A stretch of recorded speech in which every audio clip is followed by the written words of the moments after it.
Pre-1960 sexuality in the West was much more conservative and controlled. Social norms were heavily influenced by traditional values with a focus on marriage, heterosexuality, and gender roles. Post 1960s, sexuality in the West became more open and liberated, driven by movements like sexual liberation, feminism, and LGBTQ plus rights.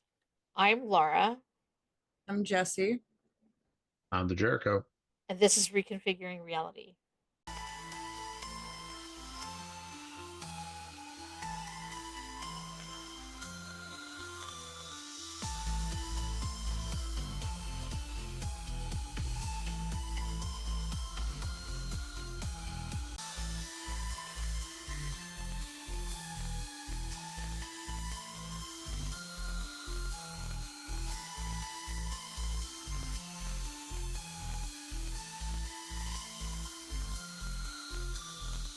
Does anybody know why the sexual revolution came about?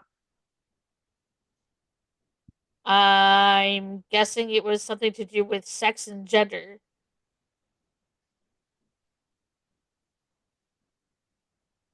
Jess, any thoughts?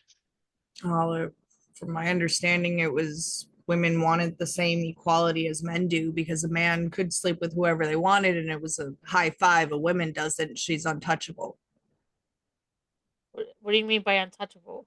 No man wanted her then. You were supposed to be pure when you got married, or you were considered a whore. So, no, it had nothing to do. Well, not nothing. Let me rephrase. It had very little to do with women and and in terms of them being like oppressed and all that kind of stuff. What actually happened was the same thing that we're seeing reflected today happened back then. It's just the revolution came because traditional gender roles were stereotypical of certain things, both for men and women. Men were seen as gentlemen. They had to go through a long courting process. They had to go through parents, and before they ever consider even bedding a woman.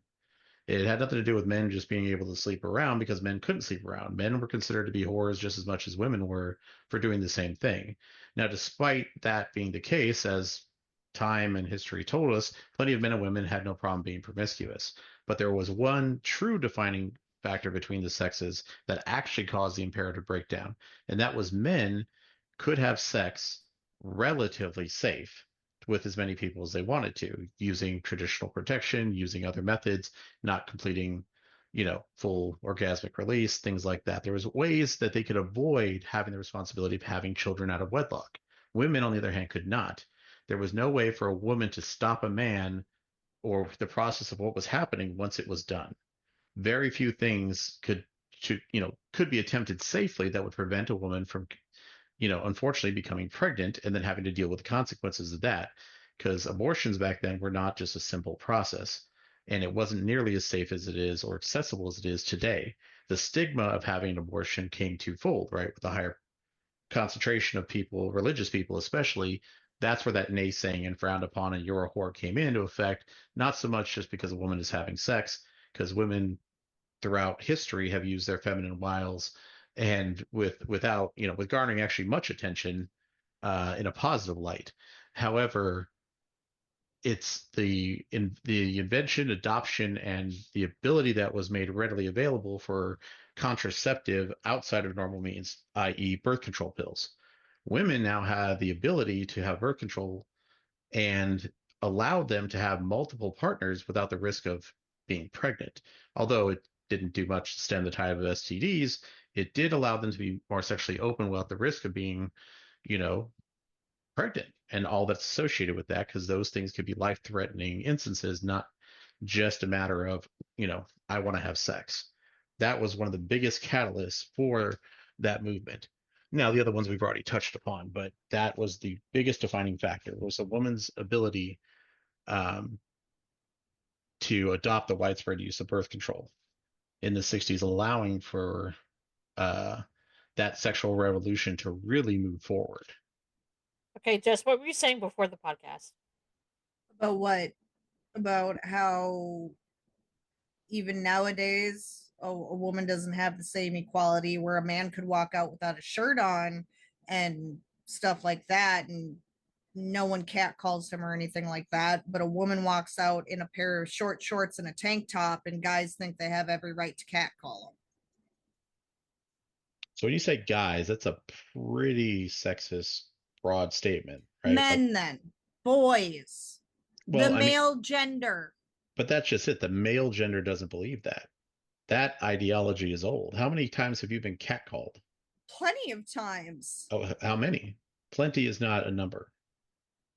I can say At I've least plenty of over a times seen women dozen. not be catcalled. Does that mean my plenty's bigger than your plenty?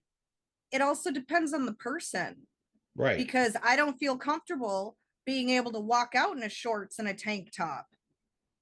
So I'll sit there, I'll have a tank top but a sweater on, because I don't want people staring at me because my chest's out, or I don't want people staring at me because I have shorts on. Okay, A but guy doesn't have to sit there and be like, okay, well, if something happens, am I going to be, well, you shouldn't have been dressed that way? so if a woman stares at you, is that the same thought that you have?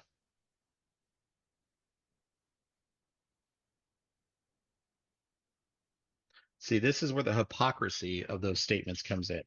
See, it's not a It's not problem if another hypocrisy. woman Men should oogles learn you to or keep says their something. fucking mouth shut when a woman wants to wear a mini skirt and a tank top. They don't need to sit there and get a comment out or catcall them. But that's just it. Catcalling isn't a thing that happens all the time. You're painting a false narrative. You're saying that any But it woman who happens. wears It shouldn't. Men don't, it never happens to men. Women have just now it started happens to to do men. it to make them feel just as uncomfortable as men make women feel. I hate to tell you, but it happens to men all the time. The Good. the Because it's been difference happening is to women. You could sit there and decades ago, heaven forbid, your ankles showed or your that's more like an shoulders Amish thing, were not shown. a Western society thing. Like women have worn revealing outfits throughout history. It just depends on what severity and what culture deemed to be popular at the time. It was more about popularity than it had anything to do about repressing women. Like, you look at society and you say you're afraid to go out because you don't feel comfortable, but why don't you? Is that a matter of society or is that a matter with you?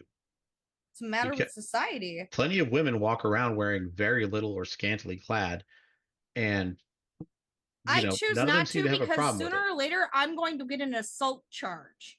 I don't have the money to bail myself out of jail and go to court. I have a job and kids to raise. So I do it to protect myself, because sooner or later someone is going to push the wrong button and hands are going to fly. I should not have to sit there and hear people talk about me because of what I'm wearing. So if a woman on the street saw you wearing I'd something still normal, throw hands if she made a comment. It's none so of she it. said, "Hey, you look nice today," you're going to be like, punch her in the face. No, but when has a Okay, so if a man guy ever says, "Hey, sat you there? look nice today," are you going to punch him in the face? That's not the same as That's catcalling, not the though. same as catcalling. And that's my point. If a guy happens to notice you or a woman happens to notice you, your innate thought is they must be thinking something perverted because they looked in your direction. You're those same people who No, go to you a are gym. making it seem like I'm sitting there and any guy that looks at me, it depends on what they say, how their body language is, any comments that Oh, oh, they've oh, made. hold on. You said body language. There's no such thing as is as body language as a broad term. So if I sit there and I make a jerking motion in front of my crotch and I'm looking at you with my tongue dangling out, you can say my body language is being inappropriate. If I'm just looking at you and you're like, why is he staring at me? He must be checking out my rack. No, people stare for lots of reasons. For example, I am a person who often gets lost in thought. Not because I'm distracted, but when I have thinking about something, I take time to think about it. In those moments of deep thought, I'm staring directly ahead or wherever my eyes happen to be at the last moment. I'll literally be staring into like through someone's soul and not really actually seeing anything about them. I have no idea what's happening in the world around me in that moment. Not that I'm completely blind, but I just don't care. The input is not coming in, it's not threatening, so I just don't pay attention to it. But from the outside world, I'm dead staring at someone or a wall or a cloud or whatever, and That's you, though. That's The thing men. is A you lot of men can't do sit that. there. It's not Yes, just me. but you can't sit there and say that we're being over dramatic or it doesn't happen, because it doesn't happen to you. If you walked It does out happen in to a me. tank top and a mini skirt, you're going to get people making fun of you, but no one's going to catcall you. No one's going to sit there, and if heaven forbid you get raped, So well, what were you wearing? men do get raped, so you know. I'm not saying they don't, but if men's rape do not get reported because people don't take it serious, which is a horrible thing. But Right. even when a woman does it, if she is dressed provocatively, she was asking for it. But that's not how the law sees it, and that's not how. But because good that's people how see it. society sees it, women don't report it, because depending on the type of officer, if they sit there and they see what you're wearing, depending on how that officer looks at things, they may not take you serious. Right, but you're making a very broad statement that's untrue. Most police officers don't do that. I would say 99% of them don't. Now, they do take in the facts of the situation, and there's a But the difference at fact, play, what you are wearing should never be a factor into it. but it has to be. And Then so what? You're saying a woman who goes out jogging that's wearing baggy sweatpants and a big baggy sweatshirt, we're not talking she's about more that. believable than a woman who's out at a club just hanging out with her friends wearing a skirt or a dress? So why are you wearing a skirt or a dress? The one that was running, not fully dressed, fully clothed, that she's more believable, or she didn't deserve it because she wasn't dressed provocatively. You're dipping into deserving and thinking. We're not But talking that's about part that. of the reason why women sit there. Men get all upset when women say they'd rather be in a forest with a bear, Right, because we know it's why rude. the bear is there. Right, but see, that's ridiculous, is what I'm No, saying. it's not. It is. It very much is, and I'll explain to you why. If your son were to go to school and a girl came to school wearing lingerie, I would smack the shit out of my son if he made any comment, because it's none of his goddamn business why she's wearing it. all right, so in my opinion, right, this is, now I'm not talking facts, I'm talking opinion. I would say you're a bad mother for that, because you're ridiculous. That's your choice, because women are not here to be toys for men, and I'm raising Women my are also boys not here to that. be idiots. If you do things that are careless and reckless, you will get the results you're looking for. So you then have to understand when men at a decide base they level, want to rape and a woman kills them, it that's has the man's nothing fault to do then. with rape. Now, again, you're taking one extreme to the next. You need to break it down and talk about one thing at a time instead of bouncing all over the place. And it's like saying Nazi, Nazi, Nazi. It's the same thing. It's not the same thing. That a woman, if she goes out and she is dressed provocatively, and one person's provocatively could be totally different than another's. Right, but that again, now you're talking about specifics in a type of person's personal outlook on something. We're not talking about that. We're talking about broad spectrums, right? That's what you keep saying. You keep saying men, you keep saying all these people. If you're going to be this dramatic about it, then we have to face it from that level. If you want to microtize it and say, okay, now we're talking about Bob Jenkins' personal preference, then you cannot label all men. You cannot have your cake and eat it too. It is a term. Men, boys, it's male not the term. gender. You have to be specific. Are you talking about a person's personal desire to rape, or are you talking about men as a species? Because see, that's where you're mixing things up. Okay, and this is where I'm going to explain it to you.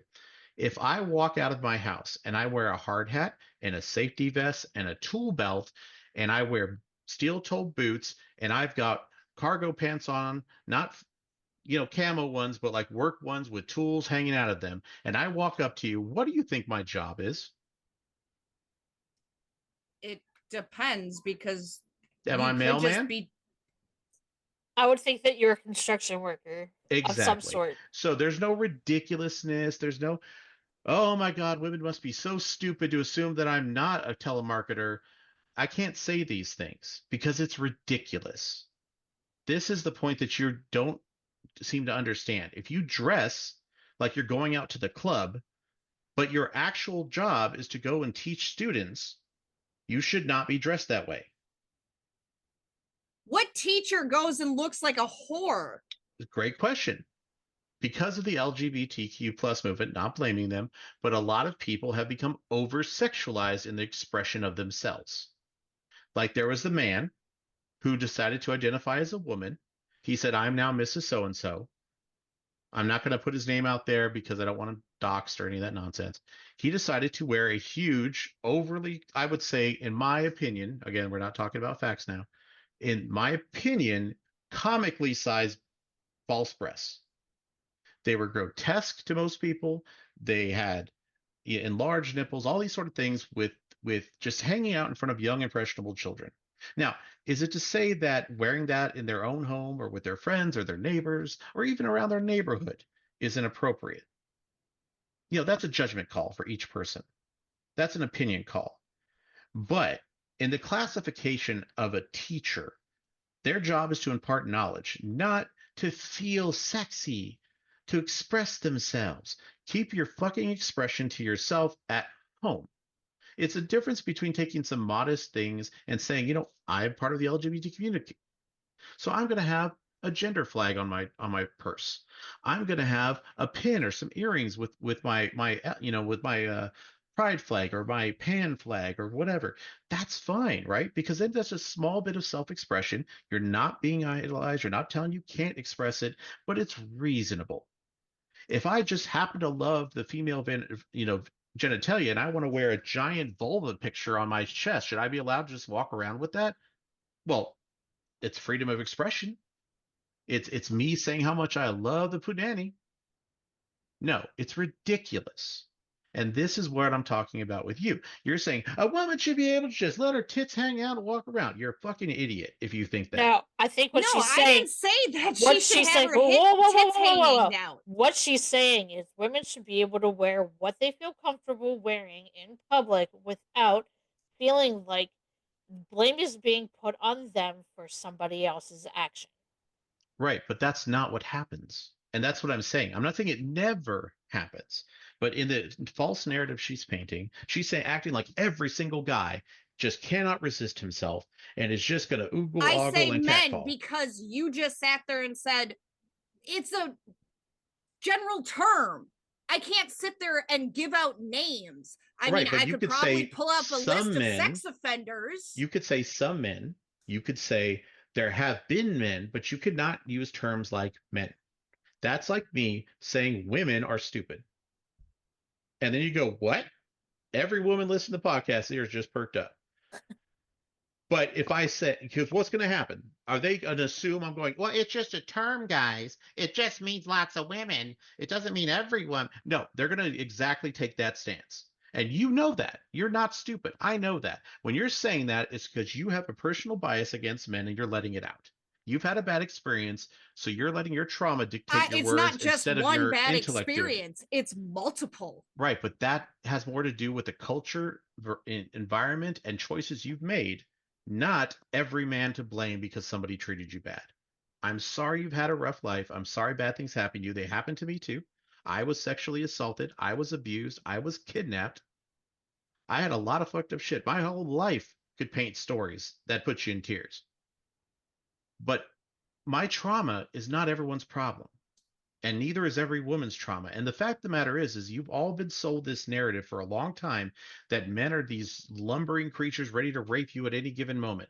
I know every young woman I see is carrying around pepper spray and guns and knives. And they go, how many of you have actually used it? I had pepper spray in college. I've never used it. Very few women have even trained to use it, let alone actually have had a need to use it. Now, the problem is you talk about how men have been falsely accused of things, thinking, let's really paint that. That's the problem. You see, today, men will watch a woman, rather have her get crushed by a barbell than go and help her because they're afraid of getting arrested. Women are getting more assaults and more mistreatment by bad men now than ever before. Why is that? We're so progressive. We're so inclusive. We're so protective. Why is women in danger more now than ever? Because men, the good men, outnumbered the bad men by large numbers. But the good men are afraid to step up. Exactly. You have beaten us. You have told us we're rapists and abusers and thugs and beasts, and it's all our fault. So we said, fine, bitch, you're on your own. And now you're suffering, all of you, because you told us we're worthless. You told us without men, we don't need them, we don't need this, blah, blah, blah bullshit. Because someone lied to you and told you that was how the world was, and it wasn't. If all the men in the world got up right now and said, you know what, we're going to move into one country and the women can have the rest of the world, society would crumble to a halt. Both sides would die out because the things we need women for aren't protection. It isn't for you to make a bunch of money. It isn't for you to sit around making babies. You help men in many different ways for many different men. But what you don't do is rule everything. Men do all the infrastructure, all the hard work, all the stuff. If we're not here, there is no society. We built it. The reason women have the freedom to run around and act crazy and smack men in the face and act like no, repercussions are going to happen is because we allow it. Understand those words very carefully. If all the men suddenly decided to act like these horrible few that women think all of us represent, understand there would be no freedom. There would be no women's rights. You would all be slaved and collared and tied up. You'd have no chance of resistance. It would be game over. Understand that men at no point are in any position to be intimidated or fearful of women.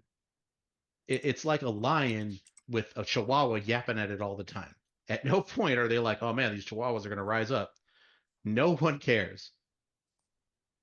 But women have got it in their head that they're equal now.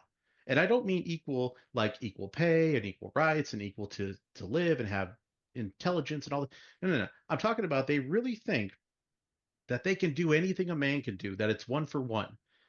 That's how far the delusion of this has traveled. The same thing with sexuality. They're like, oh, well, yeah, women can have sex just as much as guys. There are way, way worse STD repercussions and sexual like I'm trying to think of the right word, sexual like repercussions for women than there are for men. And I'm not even talking about just disease and stuff, but like just the physical act of having sex is far more damaging to women in the long run than it is to men. Really? Yeah. Because think about it. Men are meant to be big and physical, and that's what they do. But like you see these, the women who are like, let's take women in the porn industry for right. There's a reason why women in the porn industry have amazing healthcare. If it was just about birth control, they wouldn't need it. It's because vaginal tearing it's can you I mean, I don't know if you've ever had that in your lifetime, but it's terrible, right? Guys don't really get that. I mean, it also depends on the woman being able to know her limit. Like the only tearing I've done, and it was just from having a child. Right. But how many, you probably haven't had like 80 sexual partners. I don't know. I'm not trying to out you. We're not going to discuss my body count. Yeah, I'm just saying the average woman is not necessarily pulling down No, those numbers. but part of that is because of the social stigma. Right. If you went on a date, Jericho, and let's say body count did what was discussed. Sure. If she had 100 sexual partners, would you let's say besides that was the only red flag, like she had over 100 sexual partners, would you ask her on a second date? Like, yeah, you guys as long as everything else is fine, I wouldn't mind. Yeah. See, but that you're an outlier. You were actually one of the, besides Sean, you are the only and MJ, you are the only other man who has said that body count is not a factor when dating someone. Oh, hold on. I don't want you to misquote me. That's not what I said. But okay, but if it was the only red flag, like you guys clicked on everything, you had the same. Well, let me approach your question just to make sure that I'm giving a complete answer. I don't want people to misunderstand. Okay. So you said it's a red flag. That means it's bad, right? Now I'm not saying that you're accusing her. What I'm saying is that would be bad to me. That would be a red flag to be with somebody who's had multiple, and I'm not even talking about like that a super high body count. I'll even take it personally, right? I'm not gonna, say Okay, anything. let me take red flag out of there, because to me it. No. It really is a red flag, though. I want you to keep it because it's not an insult. What I'm trying to get across is, to me personally, So to you, it is a red flag. So the it is way I most worded definitely a it, red it is flag. correct for your personal feelings. Is Right. that it would be a red flag? Okay. And I'll How tell about a you why it's dozen? a red flag. Let's not throw it. Let's put it at a more tangible number. A dozen. So let's put it this way. It's not necessarily a particular number, right? I don't have a Mm-hmm. magic number that suddenly makes things okay or bad, but I will say this. Um, Anybody who's had multiple sexual partners, it begs the question, why? Now, you may say, well, what if you just like sex? Okay, I'm down with that. What? You like sex? That's great. As a person who also enjoys sexual activity, it, to a point, there was always a limit, Mm-hmm. right? It, it didn't rule my life. For a portion, it did. Like all men, you hit that puberty streak, and suddenly that's everything is that, right?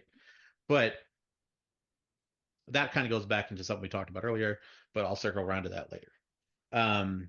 But I start to ask, why multiple partners?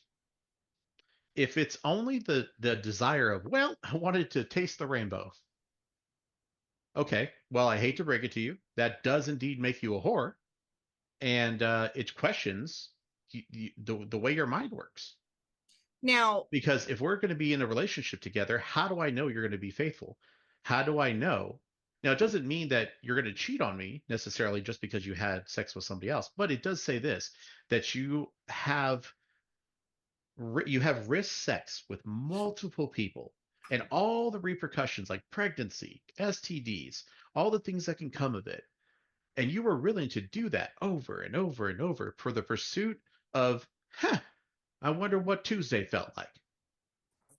Right? That cavalier attitude, that nonchalant waste and risk of your life, to me, is the problem. It isn't the fact that you like sex. It isn't the fact that you happen to have one, two, three, four, five boyfriends or girlfriends or whatever the case may be. The problem comes in that you carelessly did this. do you have the same feelings if it was a man? Yeah, Where that's why I said men or okay. women. I'm including because I myself have seen both sides of the fence. And I will tell you, it doesn't matter to me the gender of the person. It matters to me the person behind their decisions. I myself do not have a large body count. Now, it's to not say I couldn't have had a larger body count. It was If your I had personal choice to more, not well, have it them. wasn't even that. I'm not going to say I'm like a saint or anything. Well, I'm going to no, say but I that my mean, particular personality did not allow me to engage in the activities a lot of people did. Shortly put, to make it sound simple, is I'm very picky. So if I just happen to find a slew of the right women who would have met the grade, not that again, my pickiness has far less to do with like looks or anything so trivial. It's about personality. Like a lot of people are pretty or cute to me, and then they open their mouth, and then they're just walking yeah, garbage no, piles at that point, I get what you're saying. right? And like for me, it also, in my opinion, it also depends on the social structure you are in. And I'll admit, part of the reason why my body count is where it's at is because I did not choose very good partners. Because to them, if I wouldn't sleep with them, there was no point in dating me, which was my fault. But as a young teenager and growing up the way I did, that it was the way to feel loved and get that attention that I was not getting from my parents. So that's on me though. And as I get older, I realize it's like, oh, well, damn. Now I guess you could say picky like you, where for me, it's, yeah, I really like you, but you open your mouth and you said something stupid. I'm good. Right. So I don't know, not diving too much in that. We have that topic coming up with, a few other areas. But you make a great point. That's something I want to emphasize on to my original point is the narrative that you painted is often is presented by people who come from your walk of life. And by that, I mean people who've had bad things, bad situations, and bad choices. Now, why does that affect how I think, and why do I fight so hard against those stigmas? Because when you allow trauma and things to taint the world around you, it's like a reverse version of rose-colored glasses, right? So like instead of seeing the world as nicer than it is and naively stumbling into things, you think the world's darker than it is. And you live in fear of things that aren't to be afraid of. It's not that those things don't exist, but it's kind of like being afraid of getting hit by lightning. Does the possibility exist? Sure. Can you get hit by lightning without there being a lightning storm? Sure. You can. But it doesn't mean it's going to happen. The infinitesimal chance that that could happen is so small. Living inside a bubble or your house or a cave is not going to save you, because for that same infantile chance, the lightning could arc and just go down the cave and hit you. It could hit your house, jump out of a pipe, and kill you. Right? Like it's ridiculous to live your life that way, because you're dealing with like the win the lottery 3,000 times in a row scenario before you get hit by that lightning bolt. Right? So that's that's what I'm getting at, is that when the reason it's a red flag to me is because I have to consider the person. Now, let's say that they had bad things done to them against their will, that they didn't just make a poor choice, they just drew the bad card and they got Uncle Fill Me Up, or they had someone doesn't know what the word no means, right? Is it their fault? No. Should they be held accountable for that? No. They didn't willingly happen. They didn't just, they trusted someone who took advantage of that trust. It's terrible. That person should be buried under a rock. The person that hurt them, that is. Yeah. But I have to consider that when dating. I have to consider, am I getting damaged goods? Now, it doesn't make them a lesser person, but in reality, it's not my job to be your counselor. And But for those, everybody's damaged in one yeah, way but or there's a big another. difference between a flat tire and a transmission being bad, right? So this is what we're talking about. And I've seen people make this argument. Well, you're a bastard if you don't date somebody who's been ran through 1,000 times or has all these mental issues and takes 1,000 pills a day and That, has but sciatic you know breakdowns and what your whatever. limit is. But that's just it. People don't. And this is something that uh, this is an idea that's not a popular opinion, but it's a fact of the culture and reality that people don't like to admit to. Everybody is a little racist. Everybody is a little sexist. Everybody whatever, because funny is funny and people's tolerances are different. I have known some of the most foul-mouthed, nasty, they will make your mom joke the moment your mom is, she's not even cold in the casket yet, you're at the funeral, and they'll hit you with your mom joke. I've known people like this. Okay. but those but those same people are the ones you mentioned the word grape to without the G, and they will defriend you and just cry their eyes out and punch you in the nose and all this kind of stuff, right? So why does that happen? Because like you said, everyone has a different tolerance. So you don't know everyone's tolerances. You don't know what everyone's triggers words are. And we cannot be the people living in fear of the lightning. Acceptance and showing empathy and compassion is how you handle those situations. What you don't do is be afraid to say anything because you're afraid it's going to hurt somebody. There's no one in existence who has gone through their life, and for those God-fearing people, including Jesus Christ, who have said something that hasn't hurt someone's feelings. It doesn't mean that they did wrong. It doesn't mean they're evil for it. It just means that those things happen. Now, for people like myself who tend to live on the fringe and speak their mind pretty bluntly, I often insult people without my intention being to, but I also accept the consequences of those actions. I don't run away from them. I don't say that, oh, well, just because it's a joke, right? It isn't a horribly fucked up thing I just said. I know it's something horribly fucked up. I said that I made a really off-colored dark humor joke, right? But that's the risk I take. So the thing is, we can't all play the victim. We can't all be like, "How dare you didn't know that when I was 4 years old, someone did XYZ to me." So women had found themselves more free than ever, right? But they were not the only ones in that sexual revolution. No? The burgeoning, and I will say that lightly, LGBTQ community was something that also came around with the sexual revolution. Throughout history, there had been plenty of people who preferred same sex, opposite sex, or no sex at all. They saw gender fluidly and didn't see gender in themselves. The ideals of the LGBT community have existed throughout human history, as far as we can tell. However, there not had been necessarily a solid and sustained movement as there was that we saw coming from this revolution. More people were able to sleep with more people, experiment with people, both same sex, opposite sex, including diverse sexualities, those who preferred things, that were on the fringe, even for the sexually open, things like bestiality, things like, age acceptance, various things. But today we'll talk more about the LGBT community and its burgeoning, scene. Uh, a lot of those places are where that morality started to come in. Even though there was, some culture, or not cultures, excuse me, some society groups within the West that, frowned upon over sexuality, as a whole, there was still, I think, a bigger, especially from the religious sects, a much bigger focus on homosexuality being the cause of all evil during the sexual revolution, right?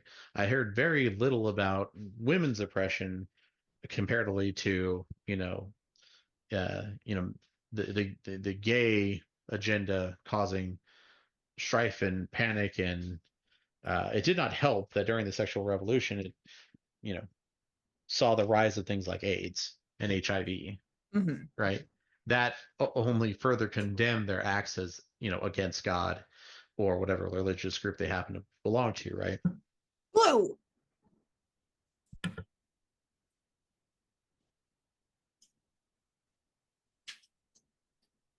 So since we're on this, very, lightning hot subject, I will say I've always wondered, um, and this is more the devil advocate speaking, you know, why some moralities are more or less accepting than others. What do you mean by that? Well, for example, polygamy. The idea of being Uh, openly sexual, right, is widely accepted um, with these newer generations. It's not to say that they promote promiscuity, but I think the culture has shifted to a point where we're much more accepting of people who have a healthy sexual appetite. But polygamy is still seen as, a huge no-no. Like you I, could be an OnlyFans model and bear it to the world and have 27,000 partners, but you're still a good mom and raising your kids. But when you're a chaste woman sleeping with only one man, but she so happens to have another wife or two, suddenly that's the devil's work. Then, I they're the most, even if they're not all sleeping together and not having orgies, right? The kids are gonna be well, destroyed. And no. So on that one, I believe part of it is because of the negative press that has been around certain groups that practice polygamy and marrying children. so Like, children is I another thing I think is a I good don't concept. care if you're a polygamist, but if you are an 85-year-old man with a 13-year-old child bride, that's what I have an issue with. I could care less if you want to have 8 wives and 36, like a whole bunch of kids, and I don't care about that. I it is that is your business. It does not affect me in any way, shape, or form in my everyday life. Well, it's a good question though. What, since we're talking about sexuality, right? And, again, I'm arguing purely from, The devil's the advocate. devil advocate Yeah. standpoint here. And I'm not bringing into my personal feelings on the matter just yet. But what is an appropriate age that you both feel is okay to begin having sex? In all honesty, probably not until you're out of high school. But that's just because of how I how do I explain this without sounding like I'm not a prude? Like I was 18. I was 18 when I lost my virginity, and part of me wasn't ready for it. I think mentally kids aren't, they're not prepared for what can happen. Yeah, If you choose to have sex, you can get an ST, is it STI, STD, whatever the proper term is now. No, they're both valid terms. It describes Okay. two things. Yeah.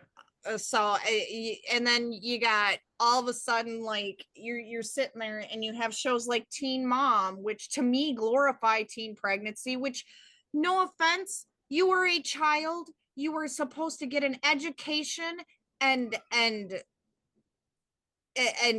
go to college, or if you don't want to go to college, go to a trade school or start working right away. You're not supposed to be having babies at the age of at the age of 15, because us as a society don't need 15-year-olds having children, because life expectancy and fertility is a lot longer now for women. So it, to me, I know it's never going to happen. Kids are still going to have sex. Like I'm not naive thinking that. I just don't think most children are mentally prepared to, not one, only deal with the repercussions of, heaven forbid, getting a disease and stuff like that, or winding up pregnant, on the effects of like young girls date like me. My first boyfriend that I lost my virginity to, I had sex with once and he dumped me because I didn't want to do it again. And same goes for boys. They're, to me, they're not mentally prepared for it or for the feelings that come with it. I don't even think some 18-year-olds are. Yeah, I agree. I think it depends on maturity and understanding of the person. So I don't think there's a clear-cut answer on the age that is appropriate for. Okay, so let's change the question. Mm-hmm. At what age would you forbid sex? What is the minimum age a child must reach For before you would even entertain the idea of them having sex?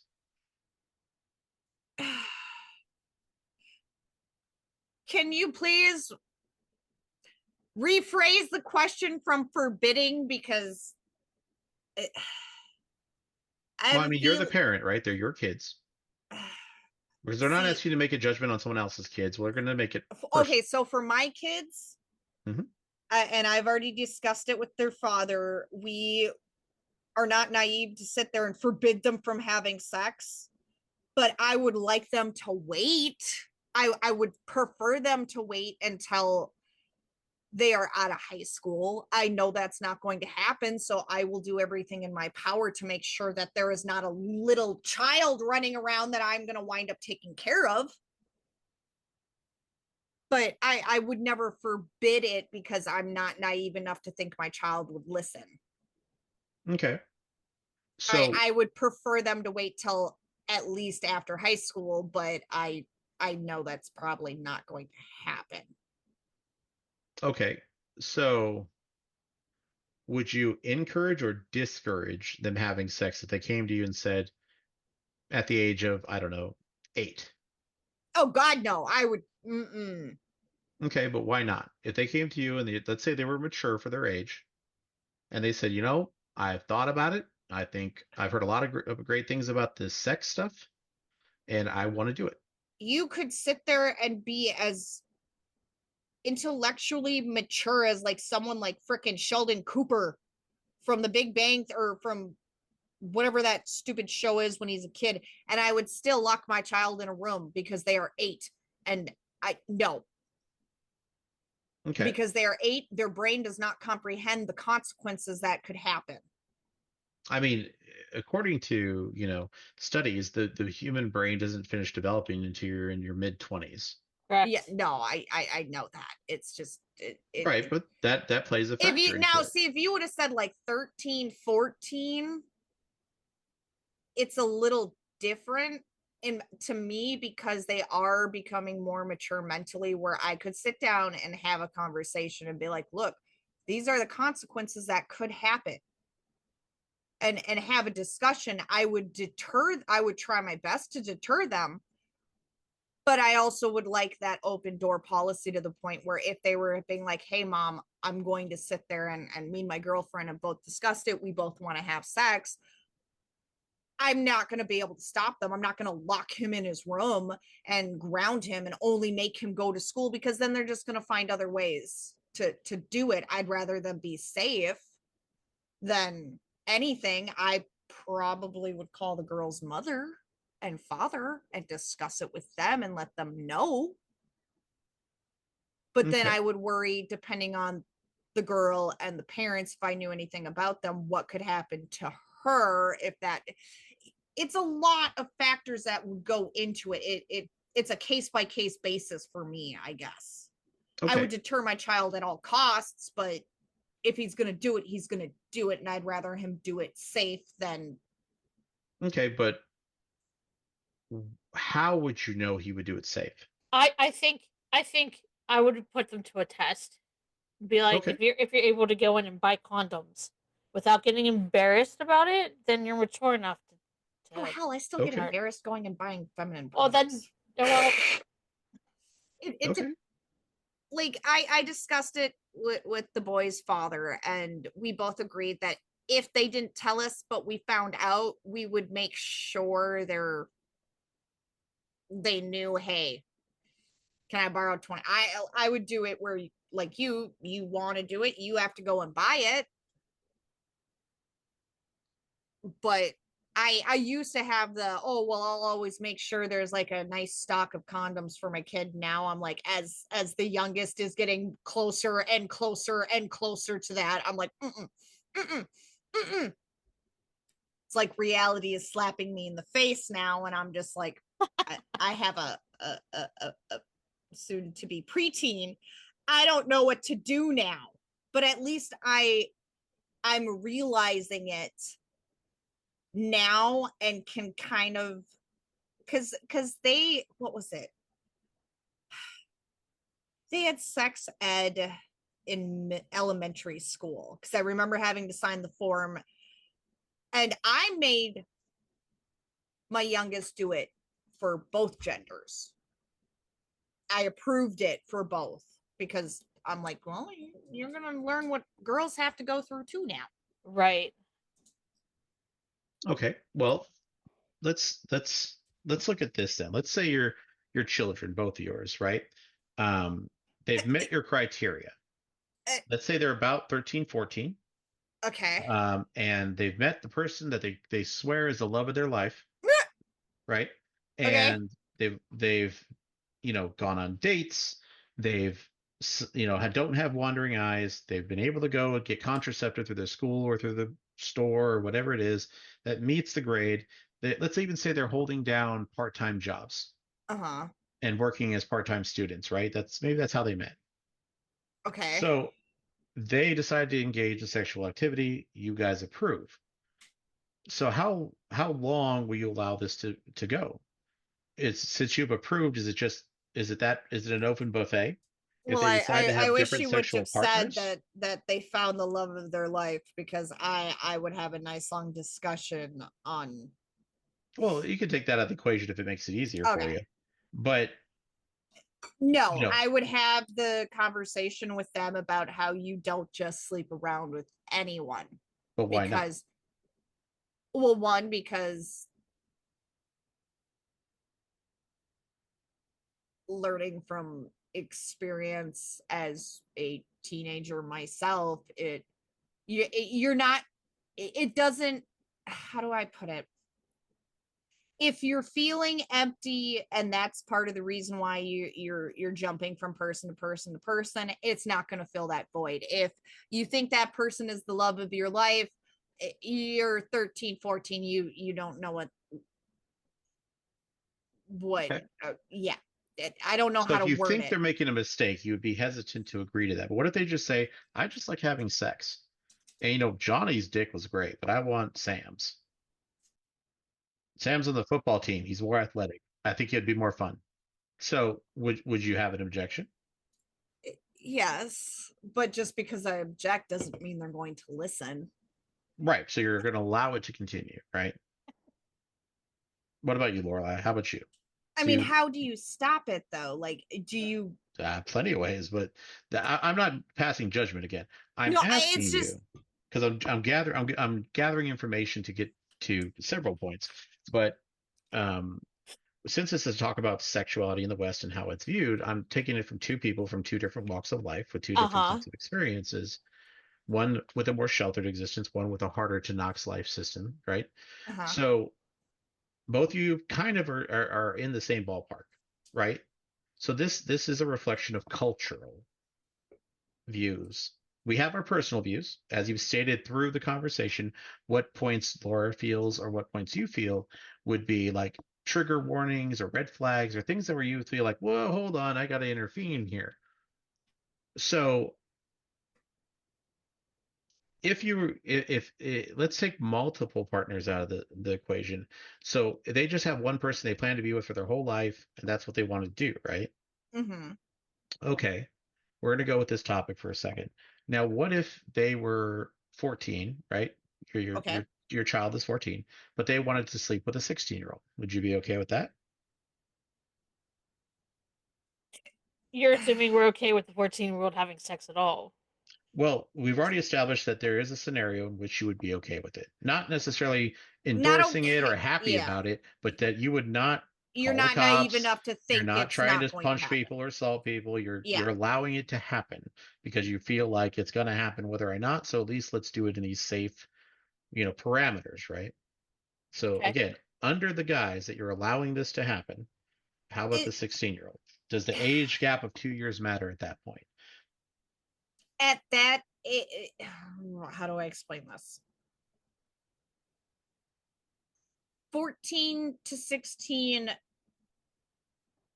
is normal. Now, if it was an 18-year-old or even a 17-year-old going after a 14, 13, 14-year-old, it also depends on the state you live in, the laws because there are some states where the age gap is small and some that are large. Personally, 14-year-old and a 16-year-old,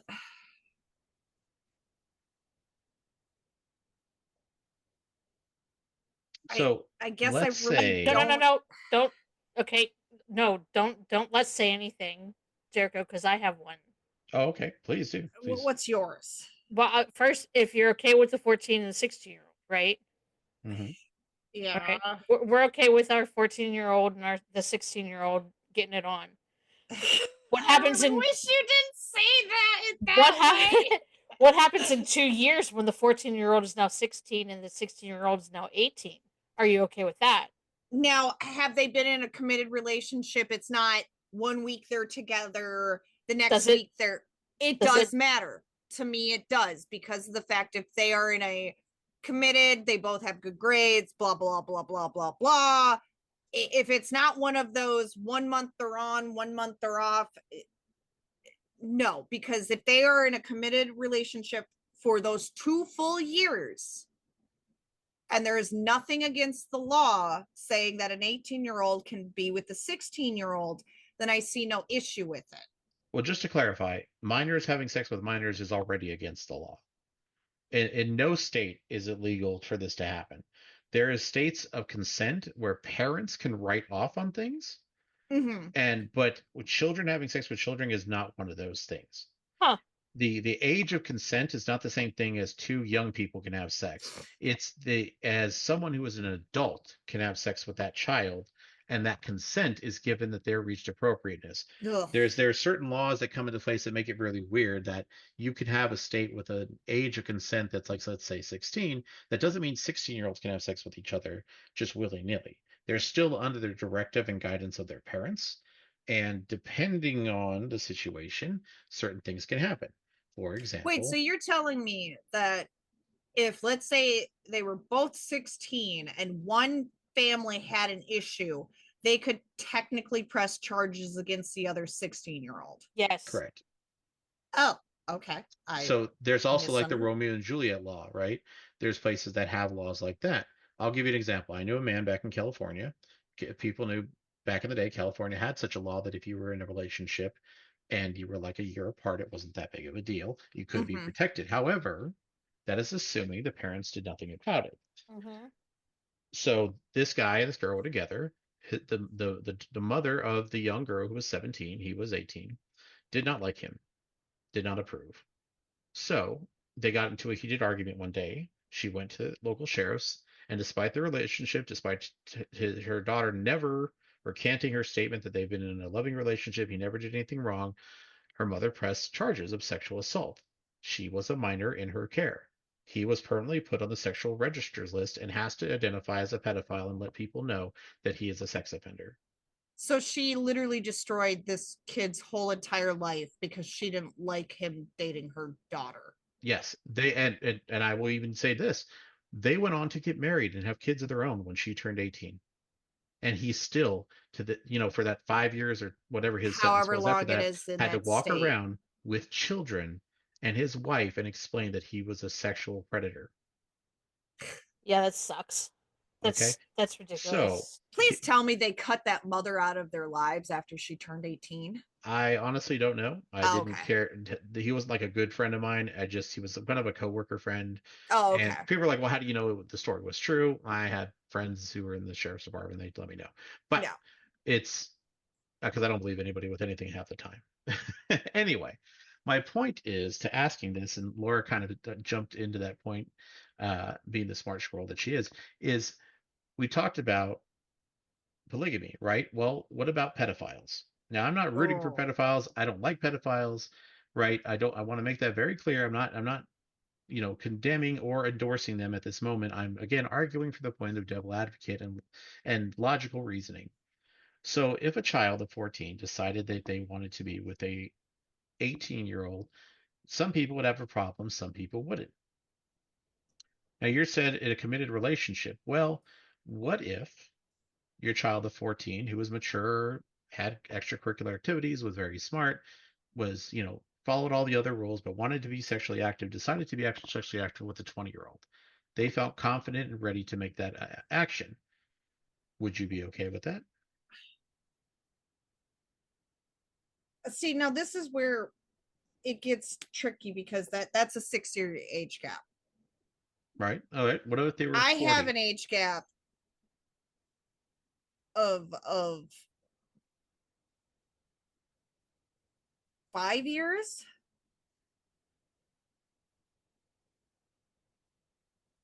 But how do I explain this? Because it's not hypocrisy. It's we So we met you're talking about later adults on versus in life. children, right?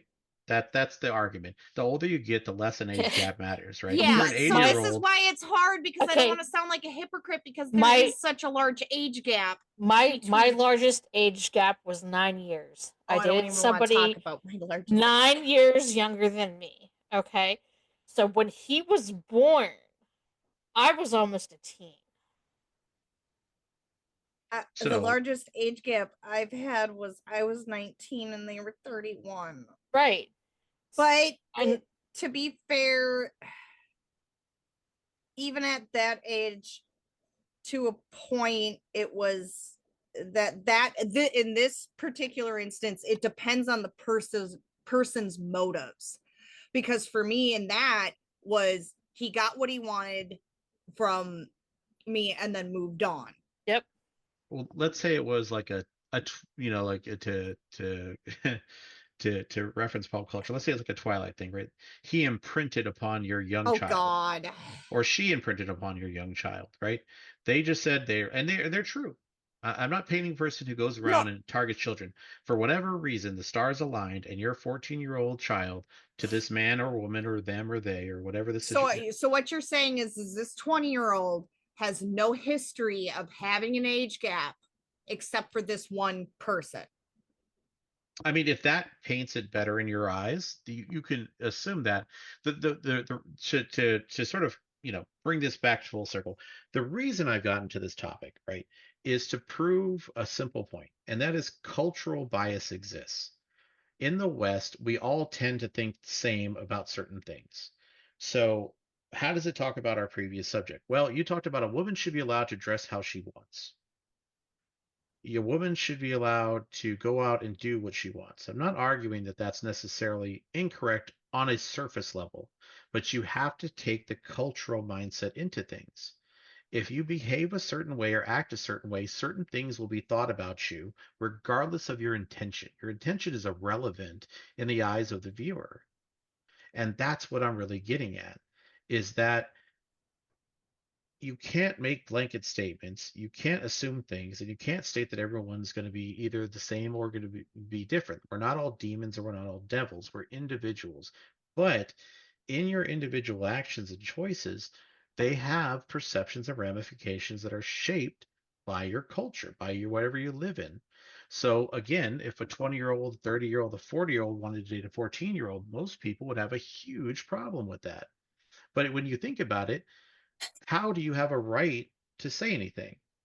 I know 40-year-olds who don't have the 2 cents of a 14-year-old, but because their age just affords them the right to act stupid, and they say, well, they're an adult, so they can act stupid.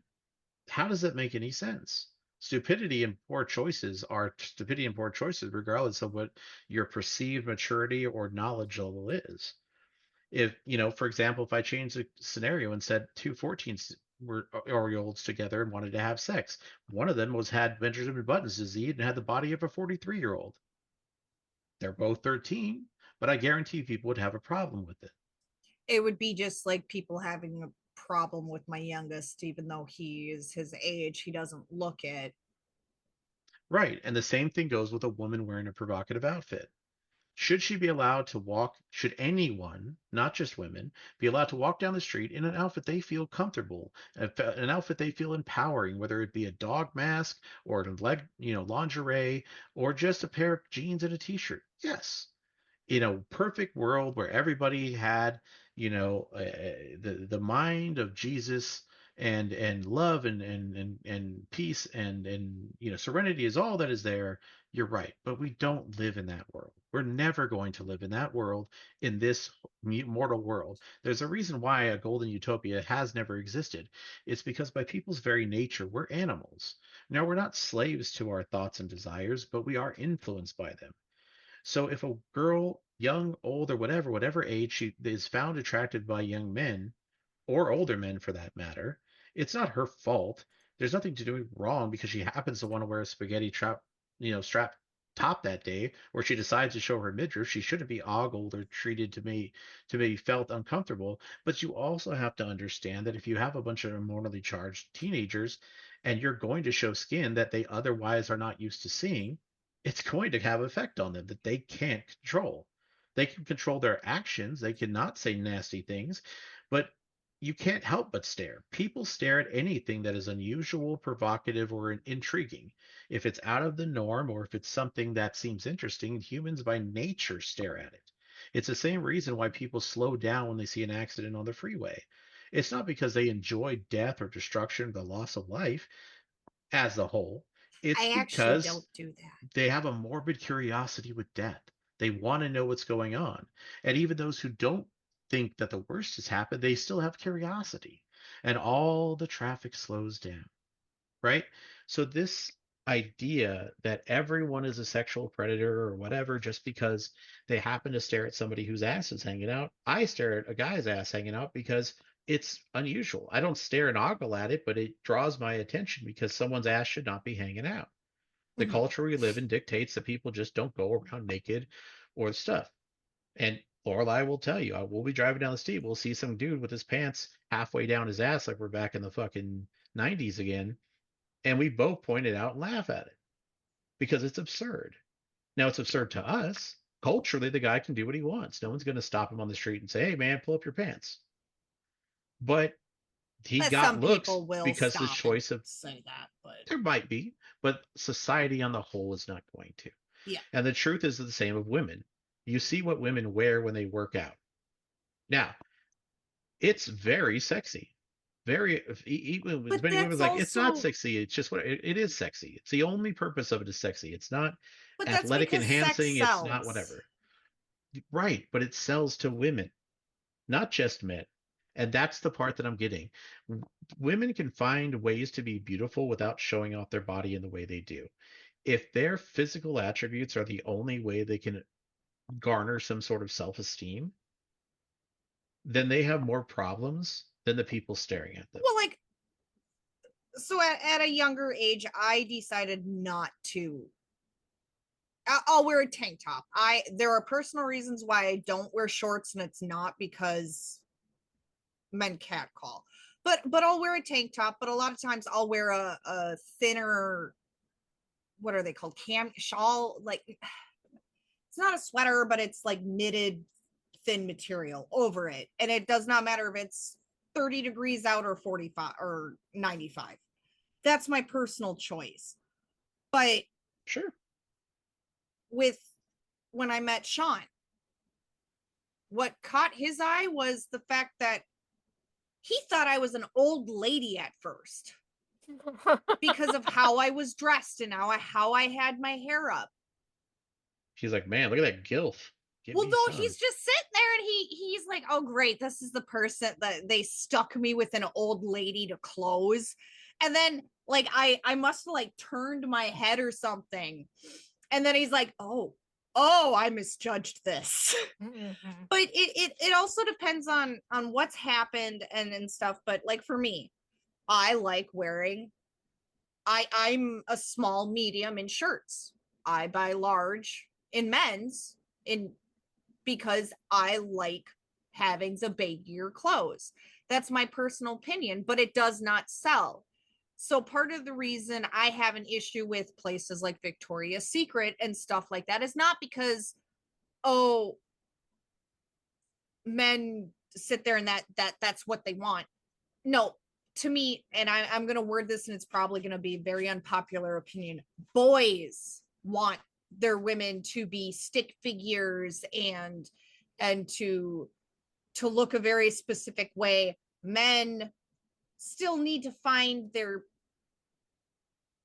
mate, I guess is the right way to say it, because not everybody gets married. Significant other, there we go, significant other.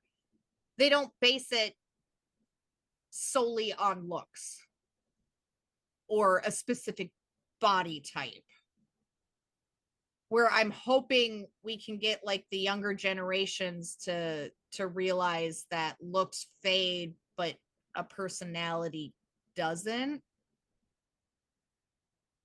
And maybe then we don't need to sit there and judge people on how they dress, because people won't feel a pressure of, well, if I want to catch someone's eye, I have to dress this way.